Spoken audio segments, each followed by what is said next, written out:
Το θεωρούμε απαράδεκτο. Και τι να τους κάνουμε, να φύγουν από τη χώρα. Άμεση επαναπροώθηση, η χώρα πώς θα φύγουν, όταν τους έχεις catering, πώς θα φύγουν. Και air condition. Αν δεν τους έχεις τέτοια πράγματα, θα φύγουν οικειοθελώς. Δεν γίνονται όλα, πατάω ένα κουμπί και βγαίνει χοντρή. Όλα αυτά τα προβλήματα λύνονται άμεσα μέσω της εφαρμογής της κείμενης νομοθεσίας. Βρισκόμαστε στην Ευρωπαϊκή Ένωση, υπάρχουν κανόνες, υπάρχουν ανθρώπινα δικαιώματα. Ποιος κανόνας της Ευρωπαϊκής Ένωσης σας αναγκάζει να πληρώνουμε για catering και για air condition τη λαθρομετανάστες? Είμαστε υποχρεωμένοι να το κάνουμε. Όχι, πουθενά δεν γίνεται, μόνο στην Ελλάδα. Δηλαδή θα τους αφήσουμε να πεθάνουν. Αυτοί που μπαίνουν ελαφρέα στην Ιταλία, ξέρετε τι κάνουν οι Ιταλοί? Μας τους στέλνουν πίσω πακέτο γιατί υπογράψατε τη συνθήκη Δουβλίνο 2. Και όπως λέει ο κύριος Δένδιας, θα φέρει και τη συνθήκη Δουβλίνο 3. Χρειάζεται μια εθνική ηγεσία για να λυθούν τα προβλήματα και κυρίως χρειάζονται μέτρα που εσείς τα θεωρείτε ακραία.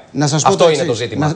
Μέτρα που εσείς τα θεωρείτε ακραία. Το Δουβλίνο 2 ήταν άσχημο που έγινε. Συμφωνούμε απόλυτα. Και είναι και στο πρόγραμμά μας πάλι η προσπάθεια για την αναθεώρηση του Δουβλίνου 2. Άλλα πράγματα. Ένα λεπτό. Στις επιτροπές που συμμετέχω, άλλα πράγματα λέει ο κύριος Δένδιας. Εγώ κρατάω ότι έρχεται το Δουβλίνο 3 και είμαστε αναγκασμένοι να το δεχτούμε. Άλλα πράγματα λέει ο Υπουργός Δημόσιας Τάξης. Αυτό για το οποίο σας κατηγόρησε ο κύριος Καστιδιάρης, ότι με τη σκλήρηση της τάσης και τα ΜΑΤ και τα λοιπά επιχειρείτε μια πιο δεξιά στροφή ακόμη. Μπας και τους αποψηλώσετε τα δημοσκοπικά ποσοστά τους. Συνιστά προεκλογικό λόγο της Νέας Δημοκρατίας. Είναι στο πρόγραμμά μας. Να το δείτε. Είπε ο Σαμαράς, τότε έλεγε: εγώ θα βγάλω τις κουκούλες.